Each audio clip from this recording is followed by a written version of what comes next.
now. So simply put, you enter a house, you get the keys. So normally the house is being rented at 800, but you are renting in the same area, you are renting the house for 640 pounds. Was that not what we called it? 640 pounds. And then you save the remaining, and then you have a whole new house to yourself. Everything everybody has, you also have. You pimp it up to your own advantage. Isn't it a very good idea? I would say yes, because at the end of the day, you're saving something. At the end of the day, you are living in a brand new house, a house of your dream. Jonas, even though you are paying rent on it. Hi you guys, welcome back to my channel. My name is Olubukola. I'm a registered nurse. I live and work in the UK. I do property videos, I do nursing, I do lifestyle, I do fun videos. So if this is something that interests you, please subscribe to my channel. It's entirely free to do so, and please press the notification button, that way you do not miss out on any of my videos. Like my videos, it helps my YouTube algorithm. Thank you so much for supporting your girl. So today we're going to be talking about how you can rent a house at a subsidized rate, 20% subsidized rate, whilst you prepare towards buying your own house, or whilst you save towards your own house. And it's called, it's one of the government's schemes to help people to get on the property ladder as quickly as possible. Back home we don't have such options, but you'd find that some places, for instance in Nigeria, some of the posh areas are beginning to introduce schemes just to help people buy a house. So back to this one, pretty much is just renting a house. And the advantage, one of the major advantage is, number one, you'll be paying 20% of what you'd normally pay for the value of a house, of the same house, should you not use the rent to buy scheme. Do you understand? So say if normally a 3-bedroom house or 3-bedroom houses are being rented for say £800 in a month, so whatever the 20% of £800 is, say if that's 20% of 800 is £160, if I'm right. So you'll be paying 640 as against £800. Do you get it? So that's £160 that you're saving. So that's 20% off. So that's one of the advantages. So that 140, you could put it somewhere, it could go towards something, you could add it up to your savings towards buying the house off later on. So another advantage is it helps you get into houses that you normally did not think you would, especially at the circumstance where you are at the moment. As an example, what I mean by that really is that say you're not long in the UK yet, your eligibility criteria is not great yet, but then you want something cheaper to live in. So with the rent to buy scheme, you can get into that brand new 3-bedroom house, 4-bedroom house, in as much as it is built by the housing association and it is being advertised as a rent to buy house. You can definitely get into it and then pay 20% lesser, and you're living in your dream house even though it's rented. And then with time you can buy the house off, depending on if you win a jackpot or whatever your savings amount to with time. Or you could do like say a shared ownership scheme on the same house. So if you're wondering what the shared ownership scheme housing system is, or a way to buy is, I will put a link to it in the description box. It's just a way to own a house. You own parts, you rent parts. That's another thing I don't want to delve into. You're better off watching that video on its own, and you understand what I mean when I keep mentioning shared ownership scheme in this particular video. So having said that, how do you know if you're eligible to it? Number one thing is, if you want to use such scheme, you and your partner or yourself alone have to earn at most £60,000 per annum. So both of you, in a situation whereby what both of you earn is more than that, then you will not be eligible. So you're better off using other schemes that you will find the videos of in my playlists around buying a house in the UK.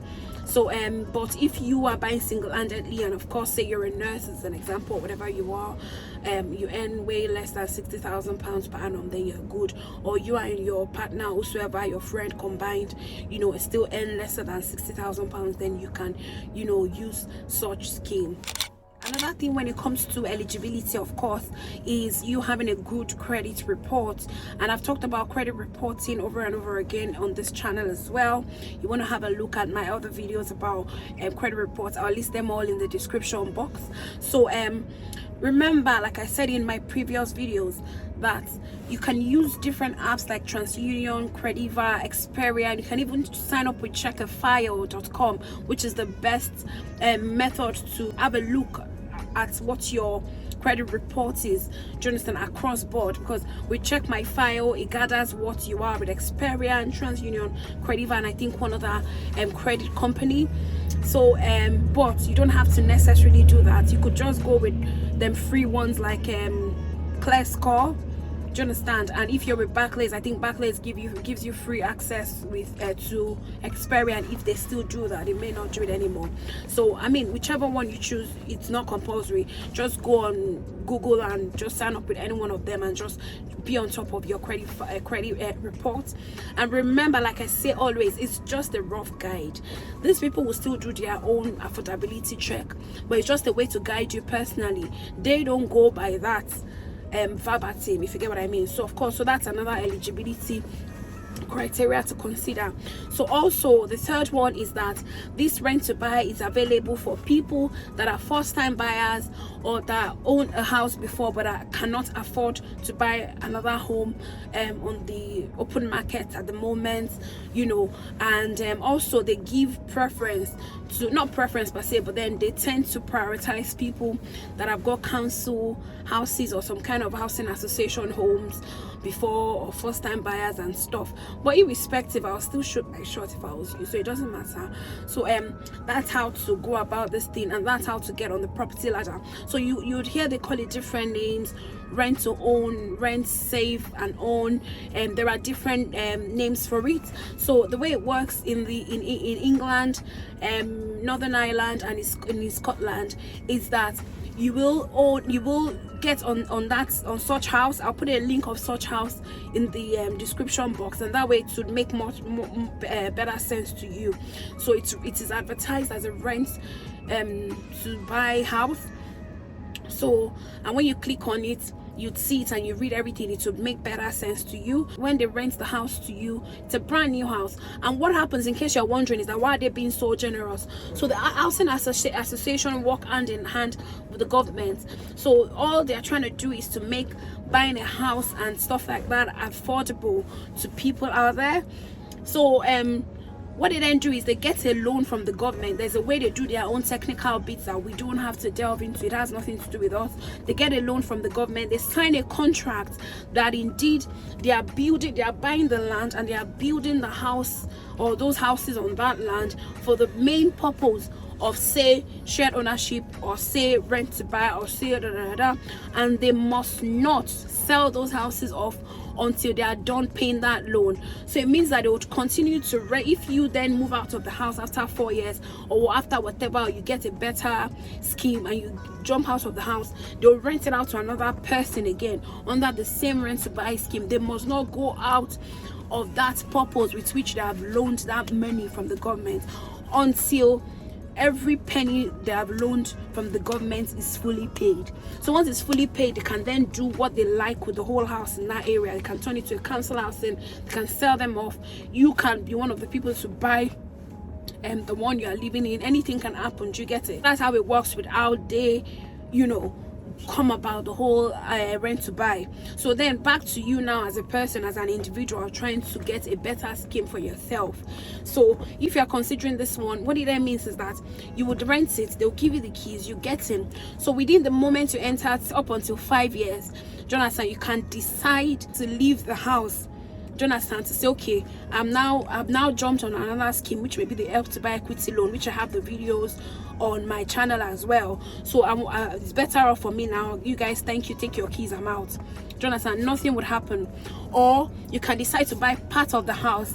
So if the house is £120,000, you can decide to then say, okay, I've got a deposit of £10,000, can I buy so percent of the house? So that's when you are then delving into the shared ownership scheme. Do you understand? So from rent to buy, you can move out. From rent to buy, you can buy parts of the house. From rent to buy, you can buy the whole of the house. From rent to buy, anything can happen, do you understand, within the start of your contract up until 5 years. So people say it can extend up onto 7 years, but it differs from places or regions to regions. and it's often worth checking with the contracts that you in the contract that you're going to sign, or with the housing association terms and agreements for that area that you're buying. So one rule doesn't cut it all, so you want to make sure you know what is applicable to that area that you're buying, or that you're renting your, it's not a buy, that you're renting your own house from. So do you get it now? So simply put, you enter a house, you get the keys. So normally the house is being rented at 800, but you are renting in the same area, you are renting the house for 640 pounds. Was that not what we called it? 640 pounds. And then you save the remaining, and then you have a whole new house to yourself. Everything everybody has, you also have. You pimp it up to your own advantage. Is it a very good idea? I would say yes, because at the end of the day, you're saving something. At the end of the day, you are living in a brand new house, a house of your dream. Jonas, even though you are paying rent on it. But some people may think if you pimp it up, if you do this, if you do that, and then you have to move out at the end of the day because there's a better scheme you are finding now that you want to go into, and then own a house via that scheme, then it would mean all of your pimping up and all of the renovations you've done in the previous house, say you've put a conservatory, you've extended the house, whatever it is you've done is gone. Well, you can look at it from that perspective, but then at the end of the day, you can still win-win by deciding not to pimp it up more than necessary. I mean, you can just pimp it up with things that you know you can carry away should you want to leave, and you can't buy it. I mean, if it's a beautiful house, I can decide to buy it after a while. So that's another scheme, and I think that's the summary. So with Wales, remember that I mentioned that this applies to England, Northern Ireland and Scotland. So with Wales, it's quite different. Wales, indeed, it's still pretty much the same. They call it rent to own, if I'm very correct. Then it then means that you rent the house, do you understand? Then at the second year, you can decide to buy the property off. Whether or not you can buy between 0 to the second year, I do not know exactly, but by second year though, you can buy the house if you're ready to buy the house. And then between 0 to, of course, second year, what you pay is you pay the going up rate or something like that, they call it.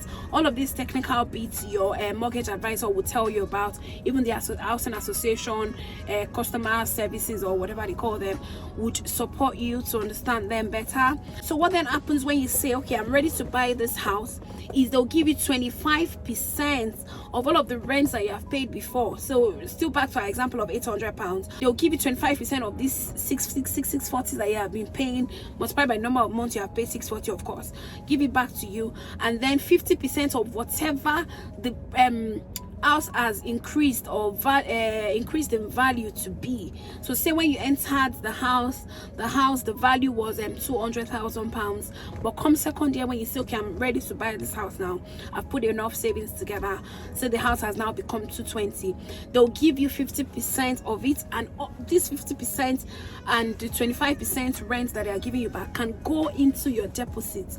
You get, which I think is the reason it's not a bad idea at the end of the day. For further details, we can break it down together. You can give me a personal message, you can message your mortgage advisor, you can ring a mortgage advisor near you, and that's how it works. Really, that's the summary of it all. There are houses scattered everywhere in the UK that use this scheme, and there are other schemes as well that I'll be listing towards the end of this video. I really hope I've been able to summarize this rent to buy as much as possible. If you think I haven't touched a part or two, please leave a comment in the description box. Let's talk about it together. Let me learn from you, and let's dominate together. Thank you so much for watching. Please I'm begging, like this video if you do, subscribe to my channel if you haven't. There's a link to subscribe in the description box. Click on it, it's entirely free to do so. Thank you so much. Till we catch again, take care of yourself. Bye.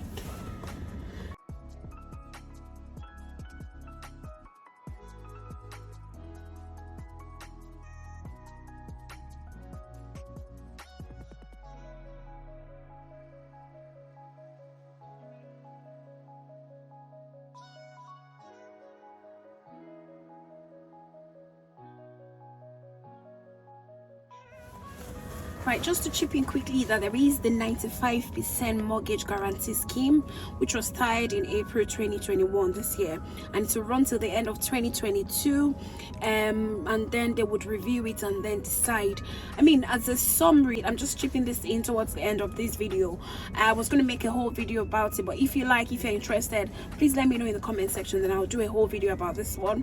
So this one is because the government found that indeed people that had low deposits could not get on the property ladder, and then numbers were dropping and all of that. So they made sure it's a way of making sure it's a way of guaranteeing the banks, that's the lenders, that should the property owner default, they would stand in for them. I think in a way it would mean that the interest rate would be so high, you probably wouldn't have that much equity on the house. Like, you only have 5% or 10% stand on the whole house. Do you get it? So you don't have much say, so to say, but it's still a way to get you on the property ladder. So that's another scheme that many people do not know about, as well as the guarantor scheme. So these are two schemes that I'm thinking of doing a video on. So should I get requests here and there, I can put the video together. But if not, I'll just suppose people know about it and they are okay with what they can find online. So the whole essence of videos that I put together is just a way to simplify things for people, and that way you can get things done just watching my video and speaking with a mortgage advisor. So, and that's pretty much it. Till I see you again, take care of yourself now. Bye.